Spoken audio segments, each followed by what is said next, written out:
Good? Good? Good. Alrighty, folks. Special episode. I promised 2 weeks ago. No, two episodes ago. A year ago. A year ago, true. That there would be an Ask Tat episode. And that time is now. I'm going to try and put this on YouTube as soon as I can. So that, because this one might be one you want to watch. Get the family around. Get some popcorn. Get some popcorn because the Ask Tat is happening live during the episode. He really just wanted to flex his muscles like this. Listen, I am the way I am, okay? This is just how it is.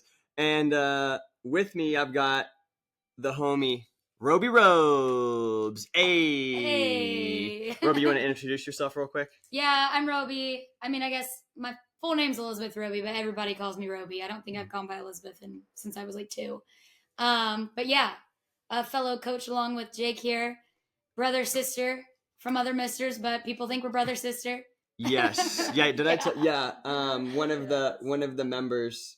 Well, because at the end of one of your announcements one time you said, yeah, we were gonna get a tat together, and I said, well, he's my brother, so like, of course, I'll do it with him, even though I don't have to, but I'm, yes. Solidarity. Yes. And they were like, oh, so everybody went around saying, did you know that Jake and Roby are brother and sister? Yep. And so the rumor spread, and so a little backstory. Last year during OrangeTheory's Transformation Challenge, I was the head coach of the Westerville studio. Roby was the head coach of Lewis Center studio. And we made a bet. And basically the bet was, as I recall, I bet that my studio would have a higher percentage of people have positive results from the Transformation Challenge. And Roby bet that her studio would have better results, and Roby indeed won. So here we are. Is it happening right now? She's drawing it on. Oh, okay. I was like, wow, that doesn't really hurt that bad. Your skin isn't getting pierced. I was like, dang, that does not hurt that bad. It did not work. So we're gonna freestyle. Yeah, we'll do whatever we got to do. Do I have to hold my shirt up? I think it's good. You're not. I am holding it up, but now I'm not. No. Okay. Don't fart on me. I will try. Anyways, is it happening? Just tell me when it's going to start. It's all pen right now. Okay. Just let me know when the need.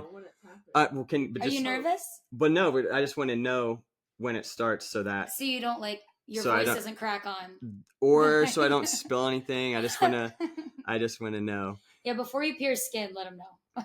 Yeah. Anywho. So we made the bet, I lost, and then probably right around the time that Transformation Challenge ended was in March, and I started the pod in March, and we just agreed that we would do a pod, and as much as you are. Just slightly less. Okay. I will try. And here we are doing said pod. Yeah. And so we're going to do me first, see how it goes, and then Roby's going to go. Yeah. I have spot options. I'm going to see how it goes on his ass first, and then, Yes. Make my decision. Probably foot, though. I'm leaning toward foot. So, okay, so where can articulate where it is on me, because you have a better vantage point. Right now, it's like low, top right ass, basically. It was going to be middle, but he's a deno, respectable to the right, feels right. Yes. So that's where it's happening. And my wife Tay will be doing the tattoos. We were going to go somewhere, but we're both too cheap. Yeah, it was way too, for like a tat this big, it was going to be like, I don't know, $150 or something like that. Yeah. And we passed, And we that, love OrangeTheory, but. And that's why it took so long for the most part, because we never found a spot, and then we just didn't really talk about it. And then I was like, all right, let's get it going. And so here we are. And so this is not your first tattoo, though. Not my first. And I will say, too, just on the whole, bet thing, he also had to get his face shaved by me as well. So he is a man of his word, because his studio just kept losing. But he had this nice beard that he was growing since, November. That everyone hated. That everybody hated. Yes, it just wasn't your best look. But, we're here for it, too. But you were growing it, and I shaved it when? April? So from November to April, you had a girthy beard. Yeah, it was pretty solid. Yeah. And I had long hair, longer than it is now. Yeah. So you are a man of your word. You always follow through. Yes. So what I appreciate. But yeah, not my first tattoo. I have one on my back shoulder. It's big. It's a compass with an atlas on it. And I had like a year of me, just one of those years where you're like, I'm going to do all the traveling I can do. I'm going to get a tattoo that I've never gotten. I'm going to do like some bucket list things. And I just, went through a divorce, and it was the year of me. It was the year of me. So that's when you got the tat? That's when I got the tat. And so tat. how long ago was that? Let's see. That was a while ago. That was probably 7 years ago, maybe. Oh. 7, 8 years ago? Yeah, 7 years ago. Okay. So I did like a year. I traveled through Europe, went to Iceland, all kinds of spots. And then, got the tattoo. Was the travel consistent? Like, was it all the travels one after another? Yeah, it was one after another. Actually, in fact, well, it kicked off with me traveling to Boston because Verizon, the East Coast, went on a strike. I worked at Verizon at the time. And their East Coast sector went on a strike. And they were like a spectrum out there. Verizon has like fiber. Like that. And so I guess when I had first said, I'll work for you in 2010, that I said, if you have people go on strike, I'll go jump on the force. I didn't know I had signed up for that. Okay. But yeah. So duty calls. They plucked me from my analyst position behind like 2 monitors in a cube. And I was a cable girl for 2 months in Boston. It's happening? Okay. It's happening. Okay. And that's what kicked off the travel. So I did two months in Boston, traveled all around there being a cable girl. That's awesome. And then I just started going everywhere after that, like Europe and Iceland and all those places. So it's pretty sweet. How's it feel, Jake?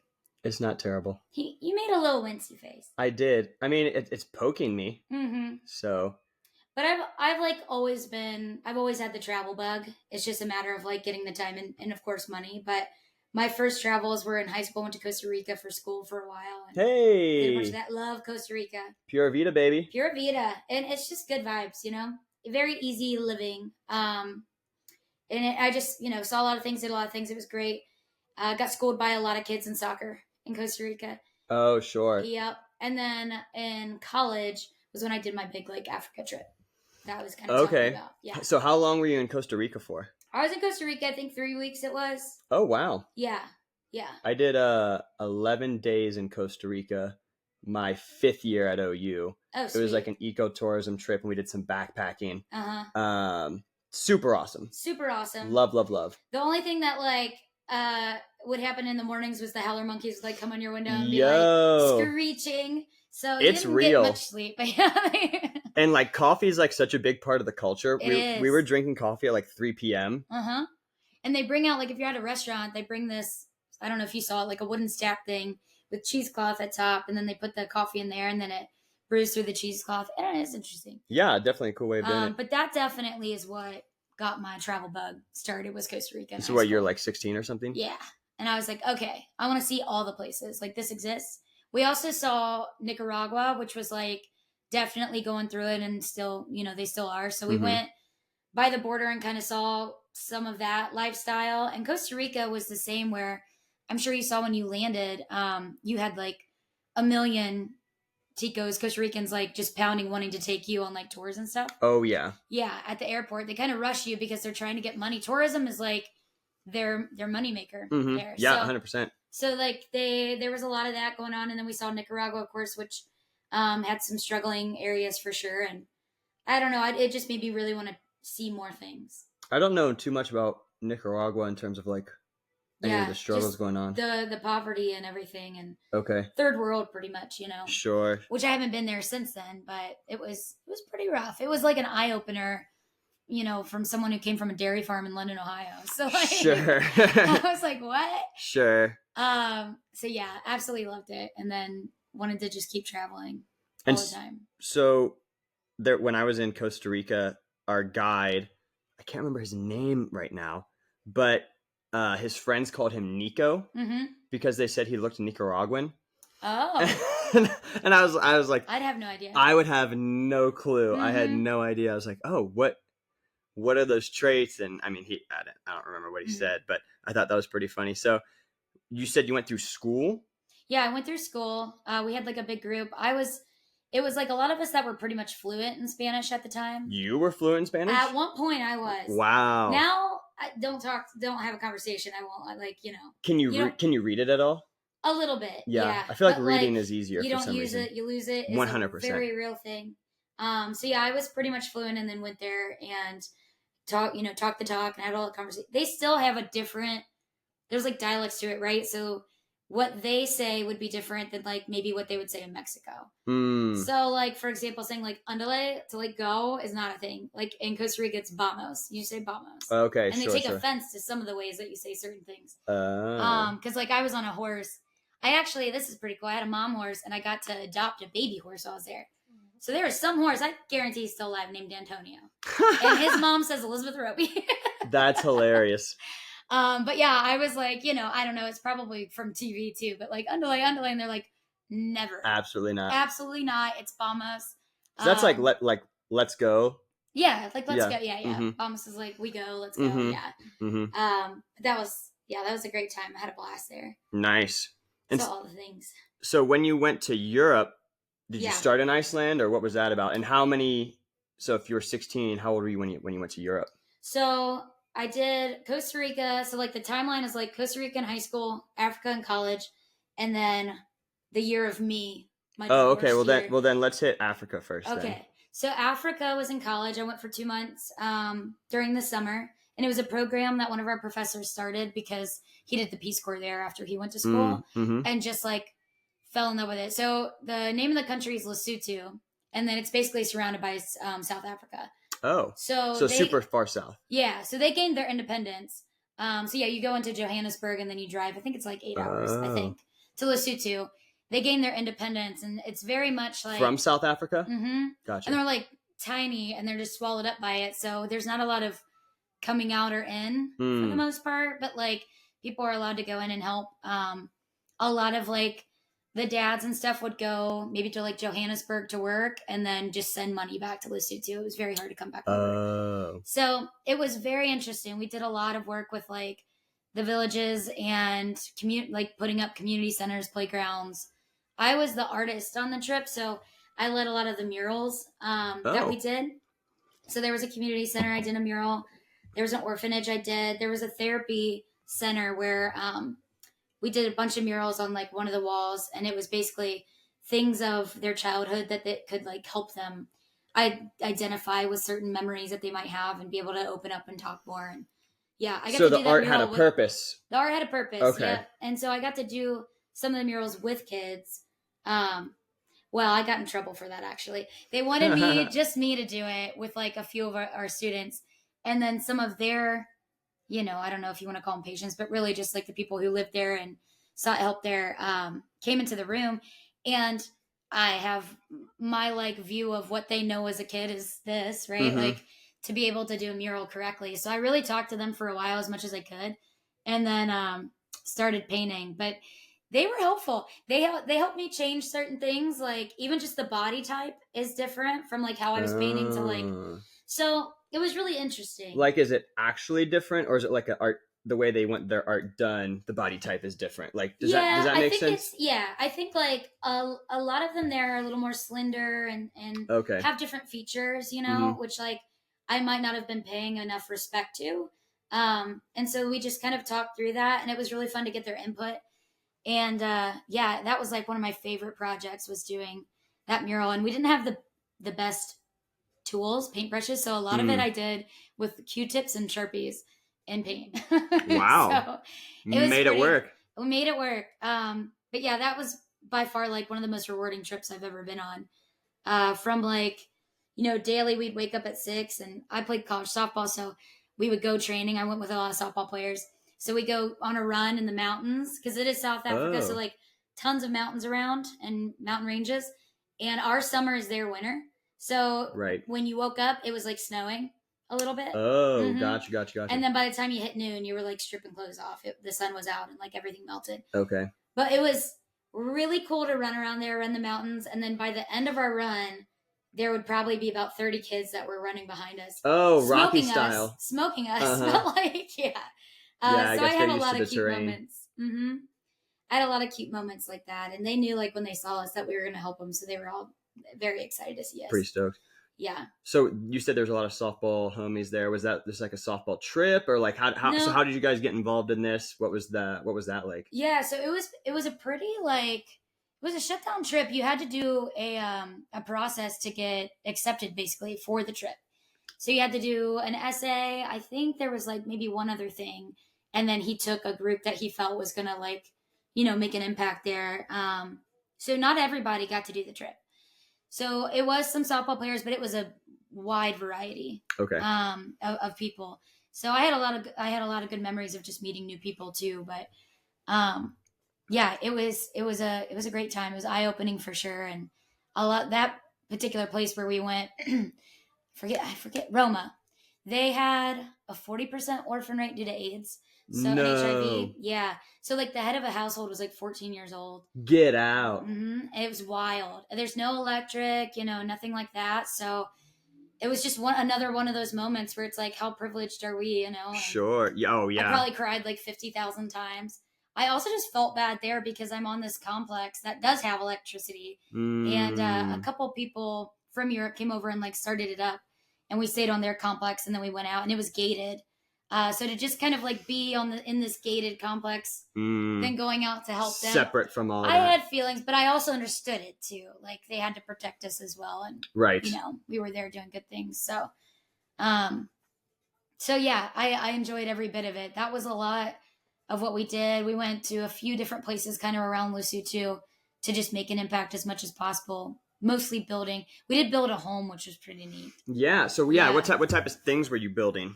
So a lot of playgrounds, and then we built a home for a family out of like cinder blocks, which were very wet, and I broke too many of, and I felt like crap every time. Because like you had to also, I was trying to like rough in a window, and keep in mind they're bringing these college kids to come to do this. We're not trained, but we're doing our best.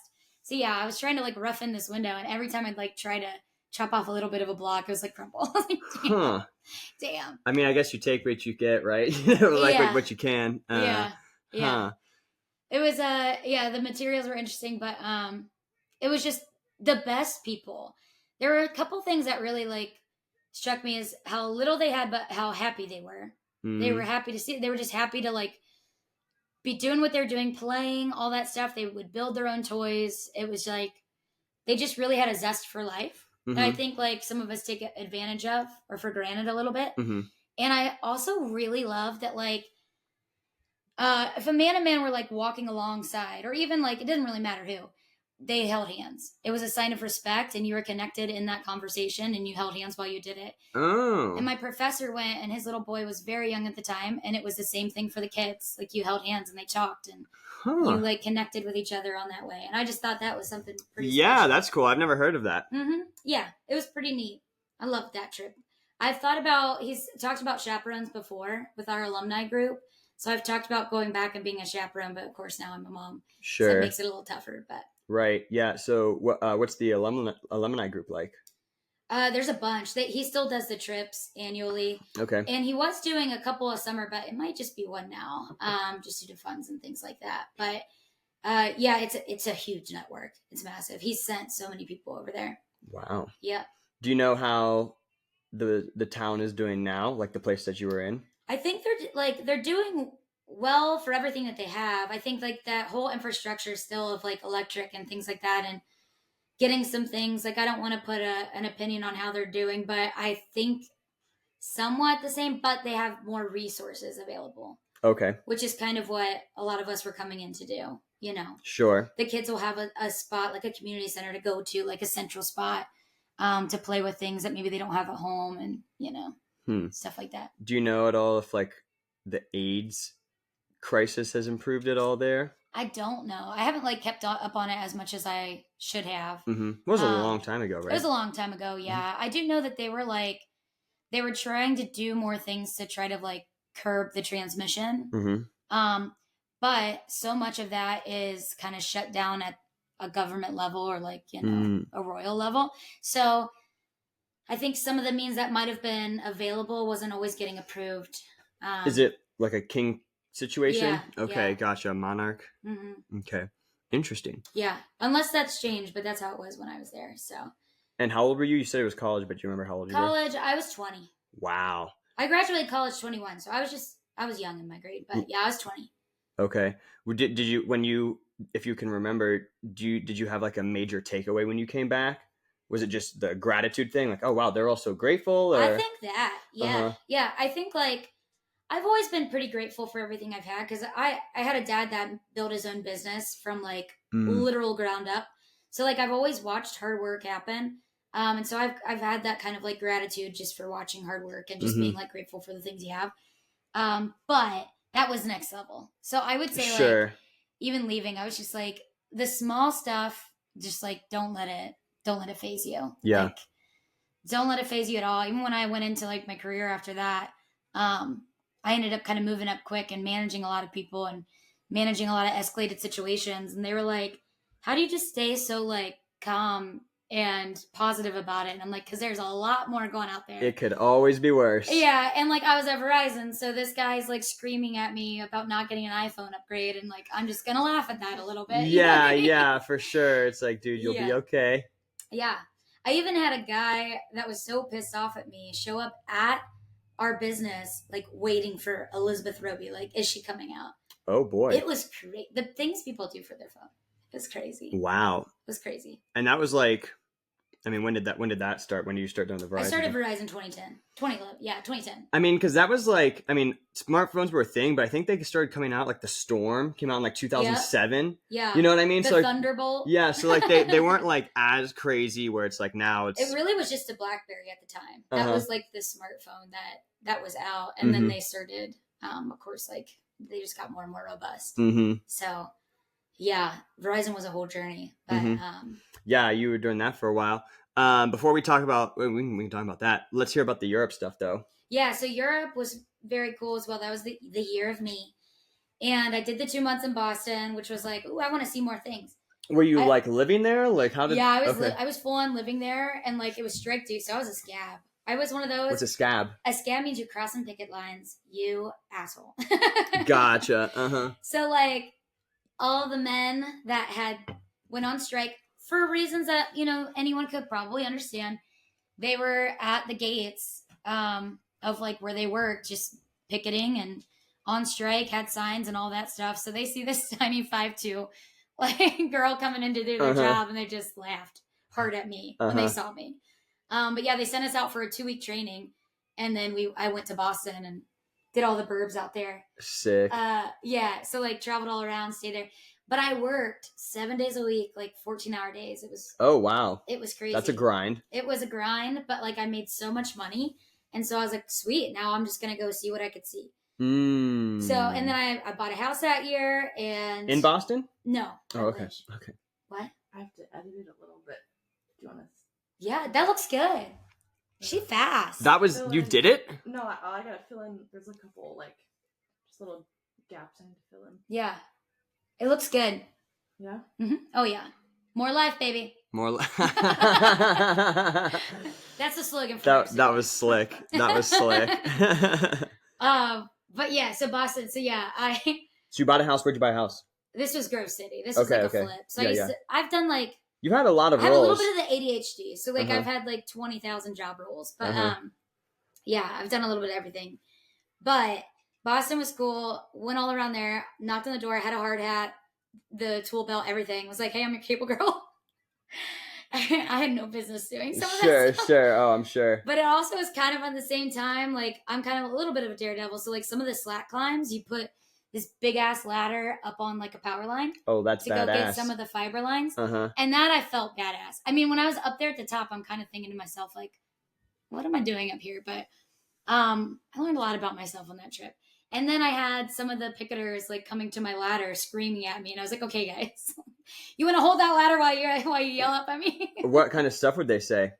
Oh, just, I mean, about me being a little girl and like, what do you know? And you're an asshole for crossing the line. And yeah, all the things. And like, I understood, I just stayed quiet.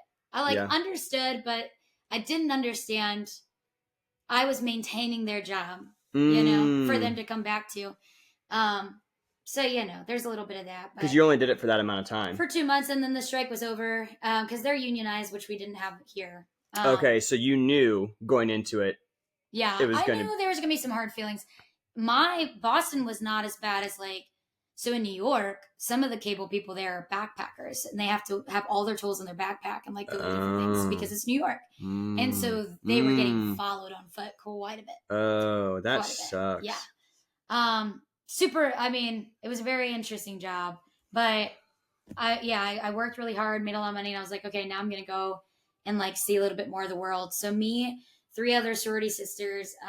Wait, you were in a sorority? I was in a sorority. So wait, you were in a sorority and you played softball? And I played softball. Okay. Yeah. So me and 3 other sorority sisters decided to do a 2-week trip in Europe. So we planned it where we flew into Paris. We went over to Munich, Germany. We went down to Naples in Italy, up to Rome. We also did Venice. Wow. So, yeah. And then back to Paris. So a little loop. And that was 2 weeks, you said? 2 weeks. And this was separate from the Iceland trip? Separate from the Iceland trip. Okay. So what, did you have a favorite city for this trip? Paris. Oh, really? And you know, they get... More so than Rome and Venice? Oh, yeah. Rome was too much. You had like guys that were like following you all the time, like come back to my house. And, to do what? What do you think? Well, no, but I mean, to do what you're doing right now. You want a splat tat on your butt? Yeah. Interesting. So it's just like a very forward. It is, yeah. Culture? It is very forward. They're like, I'm. It's I'm like bang. it's a lot about like sex and free about being, you know, all that. It's very, very, yes. I mean, it's like that. It looks good. Let's go. Throw that. Yeah, throw that up in the camera. I think. Can you see it? Get it real close. Guys, there you go. Judge. No judgment. Nice. Yeah. There it is. Look at it. I think it almost needs eyeballs, like little arms. For life. I love it. That's hilarious. But yeah, so Italy was a lot. I really appreciated the history of Italy. Big yeah, time. Sure. The ruins, all that. And yeah, the food I appreciated. But Paris was a city. So I did artwork, like I did the murals, all that stuff, and I was an art minor. So I appreciated the art and the architecture. Oh, so it's like the Louvre and that sort of thing, of course. Yeah, so that was my jam. That makes sense. Just the city too, to like walk through. It's easy going. You know, you went to Eiffel Tower and just chilled with like a baguette and some wine. It was just very, very easy going. That's like what I imagine when I think about traveling to Paris. So I've never been to Europe. You gotta go. I've been to Mexico a handful of times. I've been to Costa Rica. I think that's it. Mexico and Costa Rica. Yeah. Yeah. Europe's great. It like, especially for the history. Yes. It's just. I've got plans to go, and I've done like the ancestry. Oh yeah. And my dad had traced the Fowler family line back to the 1500s. No way. And then Ancestry changed their model to now you had to pay extra money. So he actually lost. Fun. Yeah. the tree. So he all the hard work that he did. Yeah. And he's like, I want it back, but on principle, I'm not ready to spend that money yet. Yeah, I feel that. But I want to go just because, you know, there's parts of the British Isles I want to see. Yeah. Parts of Italy. My mom's maiden name was Petrozzi. Oh, there you go. So a little Italian there. And so I want to do it 2-3 weeks. So I feel like you have to go. You have to. There are definitely like spots where I could have just done a day. So like Venice you can tour it in a day and then you're pretty much good. Like all the shops are the same as you walk through. Okay. But it's gorgeous. Like it's the gondola rides. It's all that. It's very, very pretty. And then Munich in Germany was a lot smaller than I gave credit to, like where they do Oktoberfest. Oh, okay. And so that was really cool. But I like. Were you there for Oktoberfest? No, I wish. Okay. But yeah, the beer is amazing. A day is good for Munich. And then I do hope, we'd love to go to Europe this fall. That's kind of Brooke and I's goal. Okay, sure. And then we'll do Ireland for sure, because I'm very Irish. Same. I'm 50%. Yeah, Irish. We're very Irish. Sister! Hey, brother, sister. We want to go to London, which is on the list. And then I want to show her Paris. Cool. So, but London and Ireland will at least be new to me. Nice. Which would be awesome. So, but yeah, 2 weeks, like you definitely need, for some spots, you need those couple days.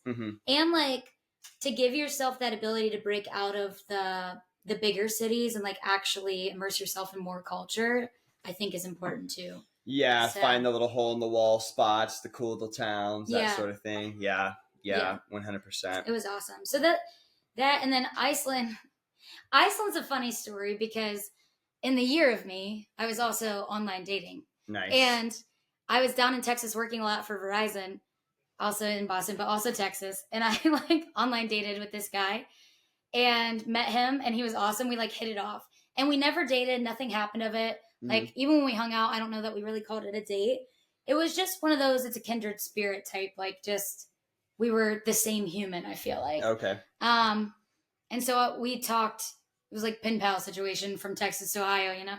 So we talked a bunch, and then he like randomly was like, hey, do you want to go to Iceland? Because the flights were stupid cheap at the time. Stupid cheap. And I said, yeah, sure. You're me, baby.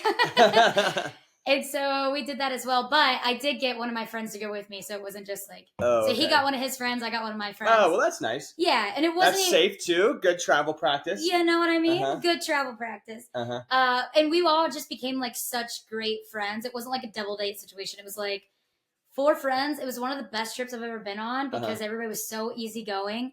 And like around Iceland, there's just one road.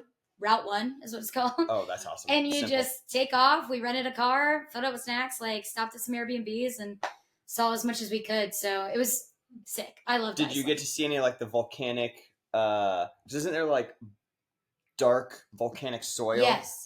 We went there. It has like an airplane crash on it. I forget the name of it. But yeah, it's black sand. Yes, exactly. Yeah. So we did go there. We did the southern part. Okay. So we started in Reykjavik, which is their capital, and then like went all the way to a little fishing town I can't remember the name of, which was really funny because I guess they don't have like bars and stuff. Like alcohol is pretty shut down there, but they allow every once in a while a party at this hotel that's at this tiny fishing town, and we just happened to be there when that party was happening. Get out! So this is a party that like they don't get for like months, and they were living their best life. It was awesome. That's epic. So how long was this trip? That trip was like 5 days, I think. Okay. 5 or 6 days. Yeah. Nice. Yeah. So how many countries have you been to then? I don't know. Let's see. Costa Rica, Lesotho, South Africa. Let's see. Paris, Germany, Italy. France. Well, yeah, France. Germany, I already said, right? Yeah. 7? Nice. Sick. Iceland? Yeah. So good stuff. I definitely hope I get to go on a trip. What else is on the list? I would love to go. Your trip with Brooke, obviously. Trip with Brooke. I'd love to go to Croatia. What's in Croatia? Croatia is like mini Greece. It's gorgeous. So Mediterranean country. Yeah. And I'd love to go to Greece, but like, you know, if I'm working in other countries, sometimes Croatia is just easier to hit and then do other ones. But I have a really good friend who also is her family's Greek. And so I would love eventually to go there with her. We've talked about it for so long, and check out like her kind of her stomping grounds and all that stuff. Yeah, where her dad was. It was so funny. She was like, when I first met her dad, he came over and I think he was 18, and she was like, he doesn't have an accent anymore though. And so I walk in and they're up in Cleveland, and the Indians game is on. He's like yelling at the TV, and I didn't know a damn word he was saying. I was like, the hell he doesn't have an accent. He doesn't. But like when you grow up with somebody, to them it's just like in your brain it's just like a normal way of speaking. But that bruh was Greek. Nice. Yeah. So that's all my travel. Croatia for sure. And then I'd love to go over to some part of Asia. Okay. Yeah. So one of the friends that went to Iceland, Diego's friend, is Vietnamese. And so we've always talked, I keep up on it a little bit, not much, but I'd love to go to Vietnam. Nice. Yeah. Okay, cool. Yeah, and Thailand. Yeah, I would love to go to Thailand. Love to go to Thailand. Yes, I want to go to Thailand. I want to go to Singapore. One of my friends is currently living in Singapore right now. Oh, fun. And I would be remiss if I didn't have a chance to make it over there. At least like somewhere in that area. Yeah. Whether it's like the Philippines or Singapore or Thailand, something like that. I think that'd be sick. Do you want to start the process on my foot? Yeah, I was about to say let's switch it up. Sure. Where do you want to go? I'm gonna try to not be a baby about it. I'll swap you. Okay. Yeah. She's got her. You can take your bolster with you. She's got her kit. Oh yeah, protect my ass over here. Yeah. I'm good. So I'm thinking. Okay, where are you thinking? Like right here? That won't be as bad. I don't think it'll be as bad as the top of your foot. Okay.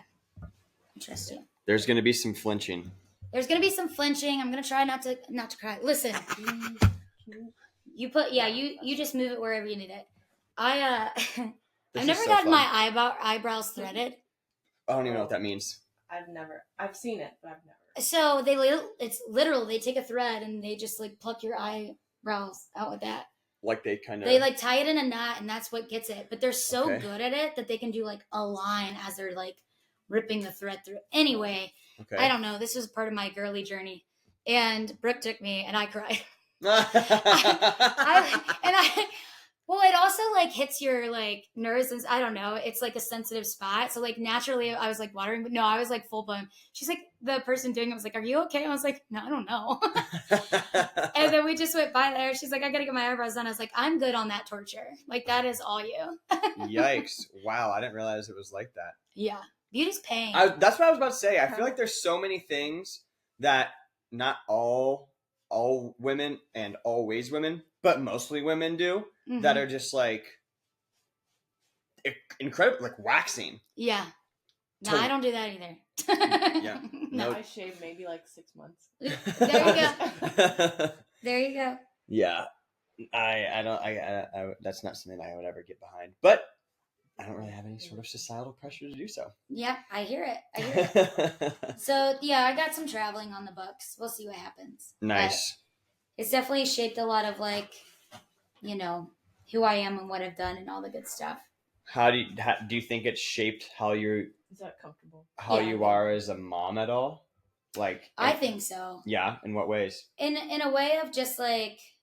So right now, I've definitely seen... I have a 4-year-old. And... Yes. He wants all the toys he can get. Mm-hmm. And he gets a lot of toys. Because he's also the only grandbaby on both sides. So, like... I understand. Yeah. So, bro is spoiled. Mm-hmm. And there's now become this, like, expectation of things. Entitlement of things. And, like, I love my kid. And he's honestly a very, very sweet boy. Mm-hmm. But there are, like, just things that I'm conscious of, like, okay, we're going to pack up. Like Brooke's even in on it too. Like we're gonna pack up some toys and give them to like other kids, and he's gonna be a part of that process. Yes. And so like we just sold his Mickey ride-on toy with the airplane propeller on the front. Nice. And it was neat to like see him care about who it was going to. So he was like, "Do you have a dog?" Like asking this lady. Like wait, so that this process happened in person? Yeah. So it's like cute. So we like. Sold, I want to say for like $5 or whatever. But he's like, who's its name? Like, what's the boy that's going to be riding on it? And she was like, Jet, which cool name. That is a sick name, Jet. Yeah. And he was like, okay. And do you have a dog? I think your dog will like it. And she was like, yes, we do have a dog. And then he looked at me and he was like, okay. Oh, they that's can have sweet. the toy. Uh-huh. So I do enjoy that, like, he's getting more into the mix of, like, we don't need all of the things. Mm-hmm. I also downsized from like a big house to an apartment. So like we really don't need all the things. So yeah, I'm conscious of that like expectation or entitlement. Super. And I think like naturally sometimes I can even slip into that. Like, no, I need this. I want this. Like, and maybe spending money I don't even need to spend, but because I tell myself I need it or I have to have it, it happens. So like just being conscious of all that for sure. Totally. I think is a big thing. My crutch is like supplements. Yeah. Because which are expensive. And obviously I'm a group fitness instructor, personal trainer. I also have my nutrition coach certification. Oh, and I've gotten it. You keep your foot flex a little bit. Like that? Yeah. Nice. Yeah, perfect. And I've gotten it. I just renewed it for the second time, so I have had it 4 years. It'll be good for another 2, something like that. And I'm a big podcast guy, so I'll consume some health stuff, comedy stuff, whatever. But I feel like I know a lot about that. And I know a lot about what's good, the positive benefits. And so it's so easy for me to be like, oh, well, I know what this has done. I know this is high quality. And it's so easy for me to just you can talk yourself into anything immediately. Yeah. And like I'm reasonably good at catching myself, but sometimes you're just like, oh, this new thing, oh, and then it'll help me do this. And it's the thrill of it too. There is a thrill too, and it's also like, I don't know if it's like a status, but like this is a thing that I have, and I guess I put a lot of value on it. Okay, it's happening. It's happening, Roby. Oh my God. Yeah, you're good. She's waiting for my reaction. Do I cover my face? Let's see. It's just for the first one. I just Yeah, gotta yeah. feel it. You know what I mean? Yeah. The first couple were the worst. In Okay, my we're opinion. good. We're good. We're good. Okay. But yeah, it's just like I like having them. Almost like if you were like a doomsday prepper, I feel like, and it's nice to have these reserves. I like it, like scratches an itch in the back of my head. Like, ooh, I've got this specific energy drink, this protein powder, this creatine, and then it was getting to a point I'm like, we don't, like, this is not in the budget. Right. Like, are you getting good sleep? Are you exercising? Are you eating right with the groceries you have? Because honestly, it's just as simple as that. That's what moves the needle. And like, even if it is the best supplements and all that, you got your nutrition coach, all of that, it's only moving the needle just a little bit compared to the main things: sleep, exercise, basic nutrition. And if you have to go without, you poor soul, you'll be just fine. It's okay. Find it in your diet somewhere. Yes. Yeah. So like, and Emery, I've noticed, that's my kid. We've noticed that, like, it's the thrill of, can I get it? Yeah. Like, I'm going to ask her for it, and I'm going to debate. He really should be a lawyer when he grows up, because he can debate anything. Oh, okay, cool. But yeah, it's like, can I get this? And I'm just interested if I can. And most of the time, because he's the only kid on both sides, he can get it. Sure. So we're working on that. I want to, like, break him of that a little bit and, like, really see a gift as, like, it's what it is. It's it's a privilege to get something, and to get multiple things, and to get all the things you're getting, even if it's clothes at Christmas, which they toss over their head. Right. That's a privilege to get, like, a new outfit. Oh, totally. Yeah, that was something I did not appreciate until I was probably like 19 or 20. Because I clothes, like I'll wear clothes for a decade. Yeah. Like, I don't really care. Same, So like, if someone got me like a nice sweater, I was just like, this could have been a Lego set, and I would never say that, and I would say thank you, and I was very kind and polite about it. But in my head, I'm like, oh, dang, I really wanted this Lego set. Like, why wasn't this sweater a Lego set? Right. And you get over it. No, you're good. No. You get over it in a couple of days, but it's just like, yeah, silly dumb stuff like that. Yeah. What was did you feel like the toddler stage was like bad at all, or was it just like another stage? There's so many stages. Like, even if I think I'm in, like, terrible twos, let's say, like, he moves through stages pretty quickly, and we found that, like, even his teachers have said he's pretty intelligent. So, like, is he in preschool? Yeah. Yeah. So they were like, he's ready for kindergarten next year. And so I've noticed that in, like, some of the ways he says things and does things and learns things and all that stuff. There's been phases where I'm like, man, kid, like, especially some of that entitlement of just, we're in a store and he's like, no, I want that. And the art of distraction of a child, like, just trying to get him onto something else, too. Sure. But he had a little bit of a phase last year, maybe for like a few weeks, where there were a lot of fits being thrown. Other than that, he's been pretty good. Yeah. That's awesome. And he's also, like, he's pretty aware when he's being a brat. So, like, the next day, sorry to call my kid a brat, but, like, no, I mean, that's honest and is. truthful. All kids are brats at some point or another. But, like, the next day, here's what I will say about him. If he's, like, a brat to me to just try to get something, and he's, like, just being a brat, he doesn't want to go to sleep or whatever, the next morning he will wake up, because I've made it a point now in the morning to be like, what were you feeling? You got to wait till they're calm, right? And then, like, what were you feeling in that moment? Why were you so upset? And then I'm able to have a conversation with him about it. So now because of that, I feel like he's naturally the next day, like, apologizing. Oh, that's so he'll nice. wake up, he'll come into my room, and he'd be like, I'm sorry. Aww. We good? That's a precious thing to have happen first thing in the morning, though. It really is. And he knows that, like, and it's not even that he was really bad. He just made it more difficult than it needed to be. And he feels bad about it. And yeah, he does have reflection, which, like, love it. That's huge to have. I feel like such a skill set. Adults that don't have reflection. 100%. So it's crazy. I'm pretty pumped to see some of those changes in him and just the growth that he's had and all of that. But yeah, I've had some phases where I'm like, oh my gosh, like, go to sleep. Go to sleep. You're done. You're done. Get You're out of done. here. Yeah. since because you co-parent, is that the phrase? I co-parent. Yeah. Yeah. So 50-50. Yeah, 50-50. So how do you feel about like wearing the one hat when you have him, in terms of like, you have to take on all the rules because you're both provider and mother. Yep. And so how was it adjusting to that, and how do you feel? I don't think it wasn't too challenging for me, because honestly, he was a COVID baby. So the first year of COVID, it was really me and him. Mm-hmm. I had just gotten riffed from Verizon, so they just let me go. Early retirement, they called it, which was nice. fancy. That's special. Yeah, early real fancy retirement at like 33 or whatever it was. Uh-huh.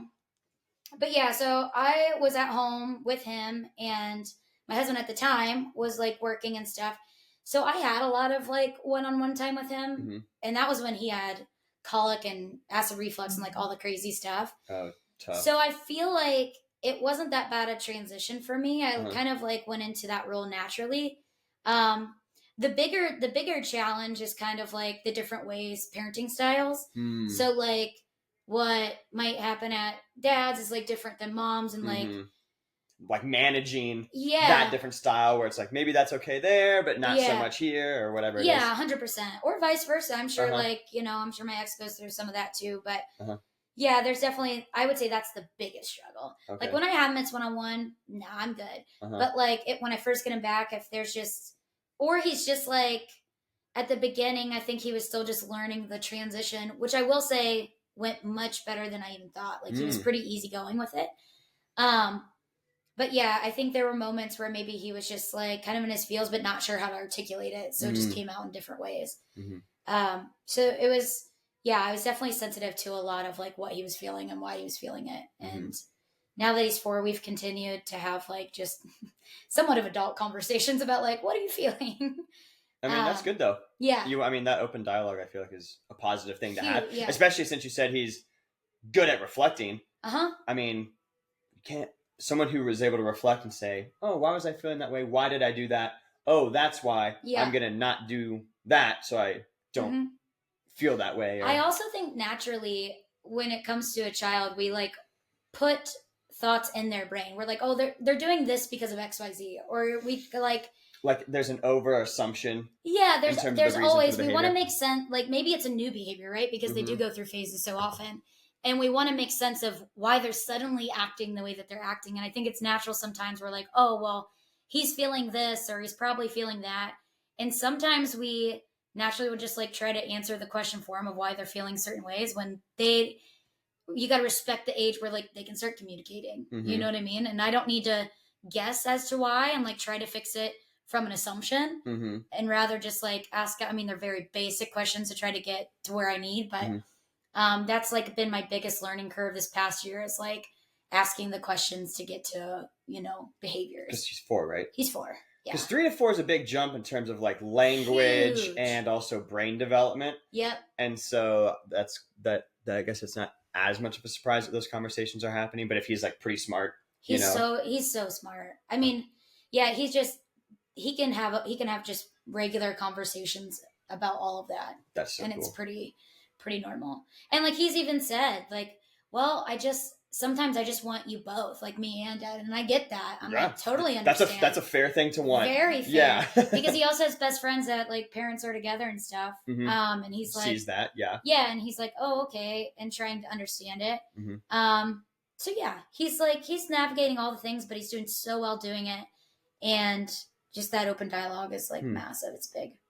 He, if I recall, was at some point doing some sort of t-ball situation. Oh, he does all the sports. Okay, gotcha. Let's hear about that a little bit. So growing up, I was in like every sport I could be in. I played 5, I think, my senior year or something like that. 5 different sports your senior year of high school. How? I dual sported in fall during fall for soccer and cross country, and I did basketball. Oh, and that, I mean, first of all, that's shape of my I was about to say, God damn, I'm sure. I could run like a maniac. Yeah, and then wild. I was in such good shape. Basketball, I was like, yeah, hell just yeah. Smoking everyone. I'm sure that was so easy. They ended up doing a defense of 1-3-1. So like I was at the top, just like running my ass off back and forth. Because I was in that shape from like soccer and cross country. Wow, what a combo. Yeah, but I also played volleyball, club volleyball, all that stuff. I played for high school, and then when I hit my junior year, I was like kind of done with it. Enjoyed it, but like not necessarily on that team. And then I thought, because I was a cocky asshole in high school, I was like, well, I would love to have known you. I would love to have I was known like senior class president and captain of every team, and I just wanted to be that. I wanted to be that leader of everything. I'm the president. I'm the captain of all the sports. I'm the super jock. Yep. Let's but like go. Also, I probably had a friend in each group too. That's cool. So, but yeah, I was. When it came to sports, though, I wasn't like a cocky asshole on anything but sports a little bit. I still got sportsmanship awards, so I was like still nice. Sure. But it was an internal competitiveness where I was like, for example, I got done with volleyball and I'm like, you know what? Cross country, you have to run a 5K at a certain time to get on like the team to compete. The varsity, yeah. And so I'm like, that's what I'm going to do next. So, gotcha. And then I started doing cross country, and then I actually got approached because they needed someone for the soccer team. They're like, oh, we need one more on the roster. And I'm like, yeah, sure, I'll play.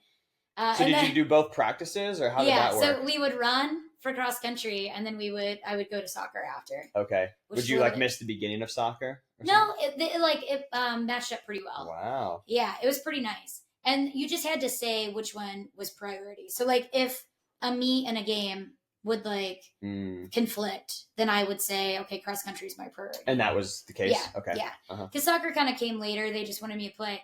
But like, I just was competitive. So I'm like, yeah, I'm going to join this team and I'm going to be captain and I'm going to join this team. So yeah, I joined soccer, and 2 weeks later, like I was wearing the captain's because I'm like, I'm just going to. That's sick. Yeah. And so would you make it the intention to the teammates, like, hey, I want to be captain? Like, would you tell people that? I feel like I just naturally always wanted to like be the one that people came to, help out, like be a good role. I never drank, never like nothing like that. Hey, I was straight edge in high school too. I was a legal eagle, baby, legal eagle. Let's go. Yeah, I just had different focuses. And so yeah, so I just always wanted to be like that person, and yeah, they knew, but a lot of people shy away from being a leader too. For sure. So like when I came in, they're like, go for it. Totally. Well, I was very similar, and I remember even being like, because my sophomore year of cross country, I got onto the varsity team. Look at that. Looks good. Oh, that's better than mine. I know. Well, you were shaking your booty a lot. I was. I can't help it. I gotta do that line again. It's a little dull. Okay. Yeah. Nice. Damn it. I was happy you were done. For sure. Good. But I remember like being a sophomore in high school and like got on the varsity team, and I kind of knew that was going to be the case. Like going in the year, I'm like, but they had already announced captains. I was like, shoot. I really wanted to be captain. As a son, wouldn't that be sick if I was captain? And no one was. And so, but then I got there junior and senior year. Yeah. I never stepped on toes. Sure. Oh, I respect it, especially if upperclassmen. Like I respected all that, 100%. But like I wanted it. I wanted it. I wanted to be that person. Same with class president. I was like, yeah, it's gonna be me. I was too lazy. Really? I like since 6th grade. I was always class president. Oh. And like I just remember I was talking about this because Brandy, who coaches with us, and her and I go back and forth all the time. She was like, "Of course you were class president." And I said, that was pretty good. And I was like, and my slogan was, "Vote for me, I'm so fresh and so clean, the Outcast song." But anyway, there's like funny things that I think about. But it's wild. So 2025 is like in a few days, a couple days. And in 2026, I have to plan my 20-year reunion. Oh, that's right. That is the responsibility of the class president. That's my responsibility. Wow. 20 years. How old are you right now? 36. Oh, okay. That's right. But I'm a baby for my age. So, like, technically, I should be 37 probably. Like, for your grade? You're saying. I started... So, wait, when did you graduate high school? I graduated in 2006. Okay, gotcha. But, like, I started kindergarten at 4. Okay. Which I don't even think they let people do it. No, they definitely don't. Yeah. So, you were young. I was a young buck. Yeah. Wait, when's your birthday? September 11th. So I turned 5. Oh, okay, gotcha. There is a girl. So, because I graduated in 2013 high school, there was a girl who had a September 21st birthday. Oh yeah. And I think September might be the cutoff then, because that was like the youngest. They did put me through. They put me through tests and stuff, and was just like, okay, yeah. That's cool that you were able to get. like varsity and captain and all that stuff, being as young as you were, I think it's more of a thing for guys because guys go through puberty later than girls do. Yeah. But we know. Obviously. Because that was like a big deal. Yeah. I could definitely tell growing up, being like, especially in middle school, like dudes starting to get a lot taller, and I was like, shoot. Yeah, I never got taller. Yeah, I mean, I didn't get that much taller either, but I was like 4'11" in 8th grade. Oh wow. For like a dude, and then I hit 5 foot at the very end. And then I think my freshman year, I was like 5'2" or 5'3" or something. Like I was. That's awesome. Shrimp taco. Yeah, I hit like 5'2" and never grew another inch. Look at that. There you go. Perfect. There we go. Wait, let's get a photo of that and oh God, Christ, whose is this? Is this Tay's? Yeah. Nice. Get a little photo. Show the cami. Show the cam. It's been a while, so. Nah, we're good. That's cute. It's gonna make me run faster. Boom. And then it'll like in a week or two, it'll like settle in and kind of like. Christ almighty. Yeah. You know how it goes. That wasn't a bad spot. It only got dicey back here toward the Achilles. Yeah. And then I was like, I feel it. I feel meat. I feel meat. That's rad. Yeah. All right, we got our tattoos done. We got it done. We'll Nice. have to post them on social media or something. Yeah, we finally will. did it. But finish what you were saying. What'd you say, Tay? I wish I had orange ink. I know, right? Oh, well, what are you gonna do? What are you gonna do? Okay. But yeah, sports wise, yeah, always competitive. But I had 2 older brothers, so like, Right. we would go to school, come back, and it was like, what sport are we playing? Like, we're gonna play football. We're gonna do this. And I'm still heavy into sports, so love it. So yeah, that going to Emory, I like pushed a lot of sports. Obviously, but he's obsessed with sports. Oh, that's awesome. Like I am. Like he wants to play every sport. He's very like determined to be as good as possible. Awesome. Was there any way you went about phrasing that, or is that just something that came to him naturally? Like he's competitive? Or? It came to him natural. Like even as a baby, he was like a ball. Like that's all he wanted to play with at all times. Throw it, catch it, whatever. And he's just like kind of naturally coordinated. So I said push him, but honestly, he came wanting to play. Okay. And was ready to play. And I would never like, if he was miserable out there, I wouldn't make him do it by any means. Sure. But yeah, he played t-ball, football, outdoor and indoor, and soccer. So like flag football? Yeah. Nice. And he's tiny. He is tiny. He's a shrimp taco. Yes. And he's like, so 31 pounds at 4 years old and going to be 5 in May. Tiny guy. But it's so awesome because like when he runs the ball and like all the kids are bigger and they're like, because they're also, some of them are 6 and he's 4.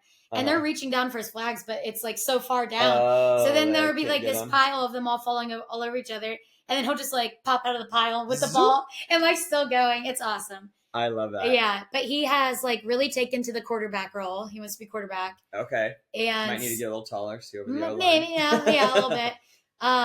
Yeah, we'll see there. He might, I don't know. You never know. You never know what the growth spurt could be like. And I mean, he's only 4, so I mean, who but knows we're all short. Who knows what? Dude, I hear you there. Yeah, we're all short. So I'm hoping all my kids are taller than me because I'm 5'7", Tay's 5'10". Yeah. So, and Tay, how tall is Allie? She's 6'4". 6'4", and she's done 5 years of collegiate volleyball. Oh yeah, 6'4". She's holy a smokes. beast. Yep. I was just that little feisty chick, you know. And then I went to college for softball because you don't really have to be tall. Right. But did you play all 4 years? I did. Nice. Yeah, and then what school did you go to? Wittenberg. Yeah. University, yeah. So I was a catcher. Had fun. We had a tough team. We had a tough coach. So like by senior year, I was kind of over it, but I still played. But like, I was like, I'm just gonna enjoy and party a little bit. Heard. But yeah, Emory, I think right now he's loving football, but he also took to baseball incredibly well. So we'll see where he lands as far as what he wants to play. He loves basketball. Like his favorite gift for Christmas was a basketball hoop, but in like the leagues right now, he's a little short for the hoop height. So I want to give him confidence in basketball. So I don't want to start him too soon and then him like not be able to get it up to the rim. So yeah, we're working on it. Yeah, when June is of age, she's going to be a year, a week from today. I want her to participate in jujitsu and gymnastics. There you go. My sister did gymnastics when she was 4, and it's so sick because we have these home videos, and you see her walking around. She got this little bumblebee colored onesie, and she's just got these like muscular thighs, and it just like strutting around, and so cool. And even though she didn't do gymnastics for a long time, she did it here and there. Yeah. She was able to self-teach herself tumbling in our backyard. So round off, back handspring, back flip, self-taught. That body awareness. Standing back flip, self-taught. Just like all this cool stuff. And it was so fun to watch. And we also had a trampoline. We were lucky enough to have one of those. So that definitely helped. But when I think about that, and then jiu-jitsu, obviously, self-defense is cool. But I think I wrestled as a kid, and then I did about 4 months of jiu-jitsu before I moved to North Carolina. Oh, sweet. And I want to do it again, but it was just like $150 a month. Oh, yeah. It's expensive. It's expensive. And which, fair enough, it's a skill set. But there's something about like the getting choked out portion. I feel like if you can take that as a kid and learn to tap and then like get over, because it's such a personal loss. Like I remember losing in like 2nd grade to this guy in like a one-on-one wrestling match. And I was stronger than him. And we have video of me just throwing him around, beating this bitch up. And then... So I'm not as cocky as this one. But I lost. And because he had the technique. Yeah, he had the technique and eventually was able to pin me. Oh. And I just like sob after because like there's no excuse. It's just you and one other dude. And I just could not take it. And so my dad and I are just like sitting at this table, and I'm sure he's just like over it, I'm just like, he pinned me. Right. But I feel like if you can get over that hump and learn to deal with that, especially at a young age, you were talking about you being like cool under fire. Yeah. I think that would cultivate the similar skill set where it's I can get choked out and still be chill. I let a lot of like the sports stuff or like frustrating moments, strikeout, whatever. Like I let those roll off. I mean, I was much harder on myself growing up. So that's something I'm cognizant of with Emery, just to make sure he's not like incredibly hard on himself. I want it to be an enjoyable thing. Right. Because like at the end of the day, I mean, maybe you'll be a professional with some of the stuff, but maybe you also won't. So like, there's more to life than just like being the best. But yeah, so I'm much more cognizant with him than I was of myself. And I was like a little hard on myself at the beginning. But now, like when I hit college, it was like, well, it's fine. It's fine. It's not the end of the world. You still have a great life. It's all good. Just because you struck out once, like don't carry it on to like, the rest of it. But yeah, that would be me too. If I got choked out, I'd be like, well, okay, it was your day today. Yes, your day today. Yeah. Yeah. When I remember I was maybe like 2 months in, and the instructor guy, he was, talking, we were just talking about like some of the different guys in there, and he's like, Jake's only been here 2 months and he's already a pain in the ass to beat. And to make it clear, I was getting beat almost every time because like it's a skill set. And so like, even if someone's not as strong as you, like if they have better technique and they've been doing it for X amount of time longer, they're going to get you every time. That doesn't matter. But I was like, I'm a pain in the ass though. Yeah. Like I was so stoked to hear that. I'm like, oh, that's a great compliment. And but you think about me. But you think about me, that's right. But I'm on the radar, bitch. And there's some of the other white belts I was like starting to get. I was like, that's fun. Tap. I think it's always a good thing to like better yourself. Oh, for sure. There's an ounce of like kind of being a little hard on yourself, but it's more just like wanting more for yourself. Like I want to, and learning new skill sets.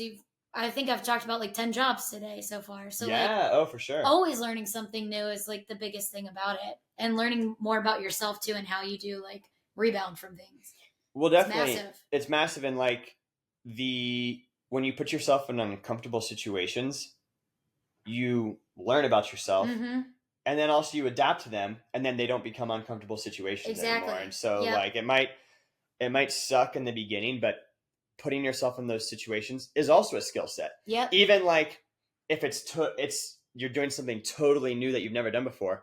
If you've done 10 other things that you've never Mhm. done before, you're more willing to walk into that Yep. to that other thing, and it's much less scary because Yeah. you're like, okay, I'll always try something and Yeah. like try to learn something and do something. And if I'm not good at it, I'm not good at it. Except I did have a game of pickleball where I was like, son of a bitch. Come on, Roby.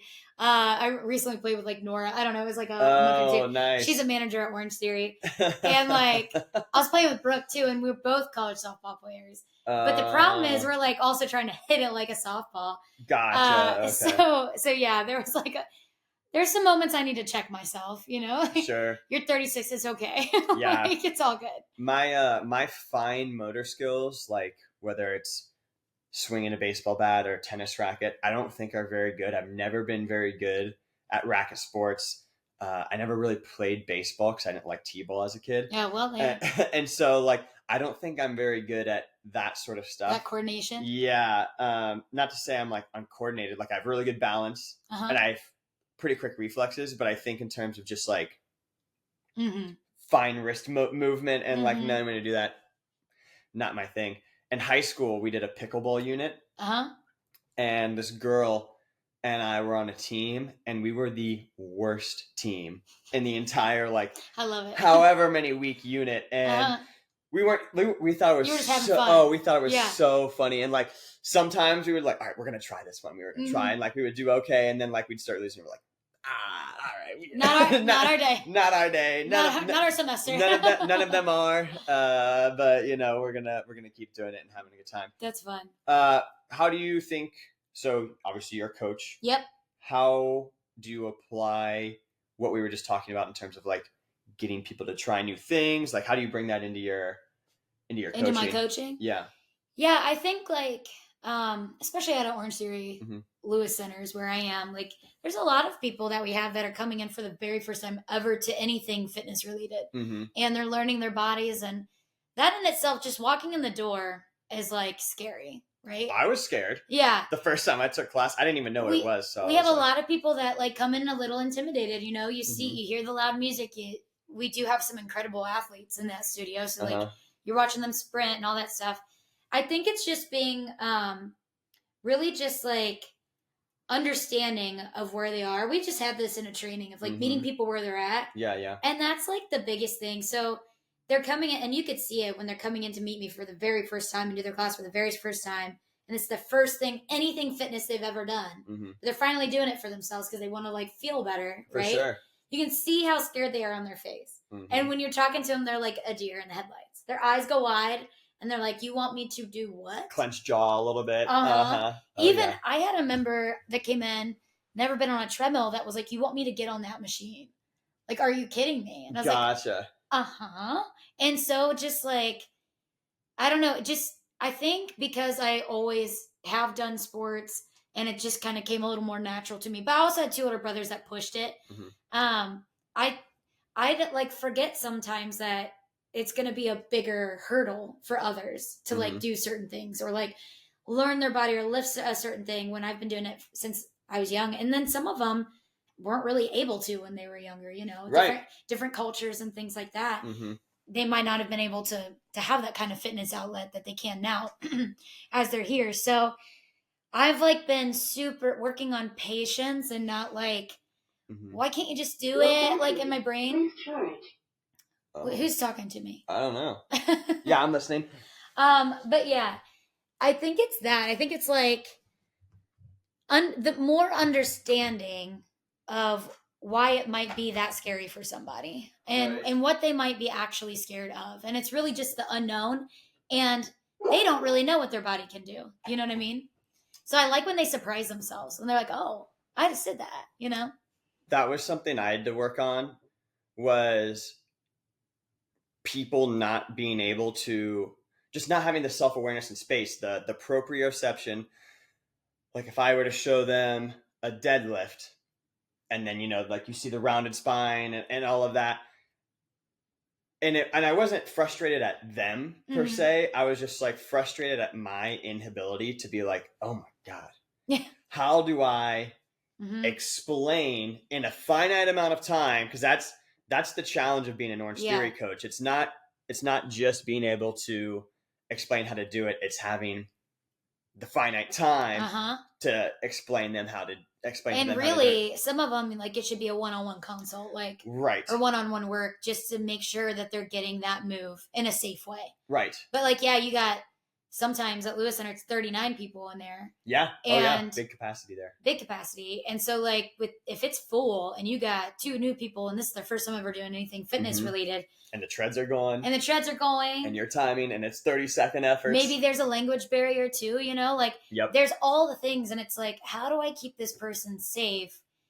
And like saying things that it just makes sense. So I've had to work on that a ton since being a coach. Yeah. And like, because with regards to that, like, so if I'm showing them how to do a deadlift, it's like, okay, put the dumbbells down, focus on pushing your butt backward, and that's it. Yeah. Just like you're trying to close a door with your butt. My head coach, when I first started, told me that cue. I was like, oh, genius. But what? But I want to lift the weights. And it's like, we will. Yes. Sometimes you gotta get them to like calm down. Yes. Crawl before you can walk. Yes. I saw you hold them in your hands. I know you can pick them up. I know you can use that weight. I know you're strong enough to do that. But I need you to get this motion down because you're gonna hurt yourself if you don't do I've had the biggest struggle sometimes with men when for sure. I'm a woman trying to tell them to do certain things with their body, and they're like, no, like, I got this. And they're also grabbing a weight too heavy. Yep. And they haven't done anything fitness in maybe a year or maybe ever. And I'm like, bro. I'm trying to tell you. Yeah, I'm trying to tell you this as might a fitness hurt tomorrow. Professional. Yeah. Yeah, and unfortunately, some of them have come back and been like, oh, I got to go on pause. And it's like, well, you know, we need to lift a little lighter and focus on the fundamentals and the basics, and like the rest will come. And I don't think you're any lesser of a person. Right. If you're doing body weight. You're still a big, strong man. You're still big and strong. I bet you can open any lid to any jar. That's right. Exactly. Jar game strong. Yeah, that's definitely something I haven't had to deal with being a male. Although I remember the first time I ever tried to give a personal touch in a class, I went up to this lady. She was doing step ups on a bench, and I gave my correction, and she was like, oh, that's okay. I'm all right. And I had just not even considered that she doesn't want that would even be an option in this conversation. I'm like, oh, I was just like, you're like, do you see my mic? I was like, okay. And, I'm like 10 classes in, just like very, very, very green. I was like, yeah, some of them are like, nah, I'm good. I'm like, okay. But in my head, as I walked by, I'm like, she's going to hurt herself. Like, I just didn't have the confidence to be like, okay, I understand, but at the very least, can you try this? Like, I just don't, the way you're doing it, you're putting pressure on your joints, and you're going to injure yourself. If not right now, tomorrow, in 2 weeks, it's going to happen. I promise you, because I'm watching it happen. Which is what I would say. Not that we would ever wish that on anybody, but no. You just know, like, you see sometimes unfortunately, you just see things that you're like, oh, no, but try this. And they're like, nah, I'm good. Oh, okay. Well, I don't know what I'm doing here. Yeah. I didn't know that was something you could tell me. Yeah. That you're just okay. It's been fun. It's been challenging, and it's also been like rewarding, Oh, like, yeah, definitely. Even today, we both coached this morning, and like, I had a 90-minute. You had a 90-minute fun. But like, I had people come up that were just like, sometimes they just give you appreciation, and it's like out of the blue, and they're just like, hey, I love that you're here, and I just loved this class today. And it's like, damn, you just made my day. Yeah, sometimes that does come out of nowhere, where like, because it is fun. I have a lot of fun coaching, and most of the time I do, but sometimes you're like, this is what we're doing today. I'm going to coach it. I'm going to not check the boxes, because I bring my personality, but I'm going to do what I'm supposed to. And then it's going to be the next class. I'm at work, Yep. And then someone will say something like that, and you're like, oh, yeah, I wasn't even like in it. Yeah, I sounded like I was doing everything that I should be. If my boss was there, they would be like, yeah, good class, but I wasn't like present in the moment, enjoying it. Yeah. And then they'll say that, I'm like, wow. Yeah. Awesome. You like disconnect a little bit sometimes. Yes, like, now I'm back in. Yeah, and I'm back in. Yeah. Now I'm very present for the next class. Yes, thank you. It's not that I forgot that what I do is important. It's just that I was just doing it, and I wasn't here. It's amazing, like how much like a connection that a member has with you that you aren't aware of. Like there's some I'm not aware of at all. And then I'll get like a Christmas gift or they'll come up to me and I'm like, I mean that to you. Yes. And it's pretty wicked. It's pretty awesome. Like, there is we have a member that comes back from school every once in a while and out in college. And whenever he does, it's like we have that little bit of moment like, hey, I can't. I know like, who you're talking about. Yes. Yes. And I've been helping, like, there's so many things to navigate college too. So I'm like, tell me all the drama, like, but there's, I don't know. When I do see him, it's like, oh my gosh, you're back. And it's like, we're connected again. And we just have that. Even if it's every 3 months, it's like. Yeah. When you see that person and you get stoked, you're like, oh, it's that time of year. You got a break going on. And it's like, okay, what's going on? Show me some photos. And they're so happy to see you too, which just makes my day. It's like, man, I mean something for you to like try to come to my class, see me take my class, like all that stuff. So yeah, I've even had it where like I'm at another studio and a member saw me at another studio and was like, oh, I wanted to come here so I could take your class and see you today. And it's like, you wanted to come see me. Yeah, today. you drove an extra 10 minutes. Talk about my ego. Just going. But I didn't know that like that's people were waking up like, oh, I'm going to do that. And I want to go see Roby.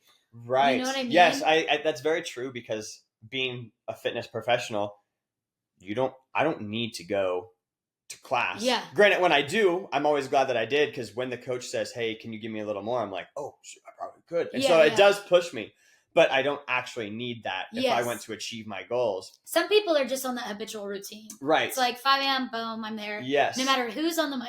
Like I'm right. There. Yeah. But some people just come for you and you're like, oh. Yeah. Dang, I'm on your radar like for this hour. You're like, no, this is the Jake class. This is the Roby class. Yeah. I'm here for it. I've been looking forward to it this week. And you're like, oh, whoa. Yeah. That's a direct impact. Yeah. And like even if it's not specifically me, it's like what OrangeTheory means to them. For sure.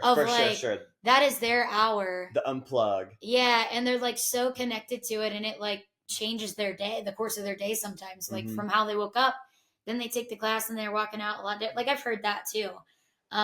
So I just like really love it for all of that. Yes. For all the things that it gives people. It's like, it's great. I'm sure I'll do it for a while. Good. What are you working on fitness wise right now for yourself personally? So, I talked to you about the high protein diet I was doing. This is more nutrition. It's definitely, so I was doing the carnivore diet, which is like meat, a little bit of cheese, eggs, dairy, animal based. And your body definitely needs a balance, I feel. Or at least mine. I think everybody's different and how it responds to diet. And we talked about this a little bit. Because you were saying energy levels were consistent, but when it came to high performance, like high intensity, you were missing the carbohydrates there. Yeah, if I'm like sprinting on the tread, like I would just gas out like midway through. And normally that wouldn't be the case if I had some carbs in my body, you know? Yep. So I saw benefits in that my inflammation was like less. I saw other sides where like energy was a little less, or I just didn't feel great on that diet. Food journey is what we were calling it. Oh, nice. Food journey, not diet.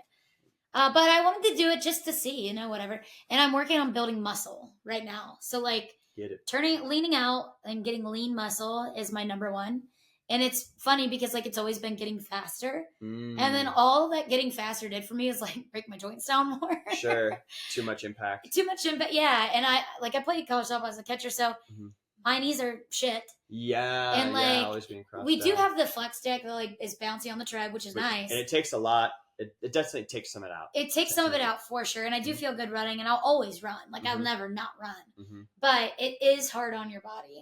And so I have been, instead of just trying to be the fastest, which I was like kind of being an asshole about, like I just want to be the fastest and run at the fastest speed. Now I still want to be fast. I still want to be like at my above speeds. Average. Yes. I still want to be able to hit like a leaderboard because listen, competitive. Yes, I hear you. And mostly with myself, I'm looking at my last PR and I'm like, okay, I wanted, but it's the lean muscle for me. And just like some of the unnecessary things I do in my day, just because like if there's a snack in my, in my kitchen, just going to grab it because like I have nothing else to do and it's just filling a void in the day. Or like things like that. I'm pretty good eating wise, but I definitely just want to focus in on that protein and like building lean muscle. And so I've been working in more than just Orange Theory. Sure. For like some bigger lifts. And, Yeah. You gotta go a little heavier. Yeah. And I've had so many surgeries too that like mobility. Mm-hmm. So I'd say lean muscle, but also mobility throughout my shoulders and hips. So you're just like trying to work through range of motion. Yeah. So I'm doing a lot more stuff at like a CrossFit gym with like on the bar and just really working like those joints, which seems to have broken up a lot of scar tissue, honestly. Which is nice. Sure. So you're feeling better in the shoulder? I am. Oh, let's go. Which is funny because like I was definitely one of those people that were like, CrossFit, you're just going to hurt yourself. You know what I mean? Sure. There are things that I don't just jump to. Yeah. And this gym's good in that like if you're not ready for it, he's not going to let you do it. I was telling you that. Yeah, you were talking me that. Yeah. Like you're going to use a PVC pipe and you're not going to grab that barbell.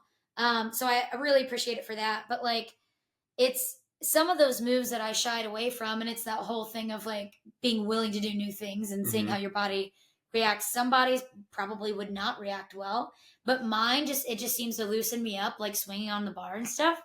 That I've like enjoyed that aspect of it. So nice mobility and lean muscle. Sweet. Yeah. Like those goals. Right. Very good. Hell yeah. I'm like I think every year there's such a fat loss goal for people, and if you focus on other things, that'll happen. If you build muscle. Yes. If you focus on the other aspects, that will naturally happen. Yes. And I just was always in that trap of like, gotta get rid of this body fat, gotta get rid of, and focusing in on maybe not the right things. So I'm excited to help people this year. We have a transformation challenge. Yeah. I'll probably keep my betting to a minimum. Well, I think I'm not head coach anymore, so that's right. I don't know that Rachel's going to call you out for it. Well, she does have a lot of tattoos, so she might. She could. Yeah, you could tat one on. She would have no idea. No. But yeah, I don't know how we're going to do it this year. We'll see. Yeah. Try to make it fun. That'll be good. I'm excited. Let's see what time we got here. Yeah. 1:21, 4:51. Sweet. Well, I got a dinner at some point. I don't know if we're eating at 5:30 or what, but you cool to wrap this up? I'm cool to wrap it up. Roby, thank you for doing this. Yeah. I appreciate you coming in, sharing stories, and getting a tattoo. Glad we got, dude, what an experience. We did it. I will never forget this. And film the podcast. Yeah. Can't say too many pods are getting live tats while they're happening. On their ass, too. On the butt. There's like, we were at this level and then on the butt. That's right here. It's next level. We get it in here. Where is it? Dip it down. There it is. There it is. Look America. at that. It does look like a little man, like like a Mike Wazowski or something. Yeah. Monster. Well, sweet. Well, it was good to chat with you, my brother. Yeah, brother. All right, later. Bye.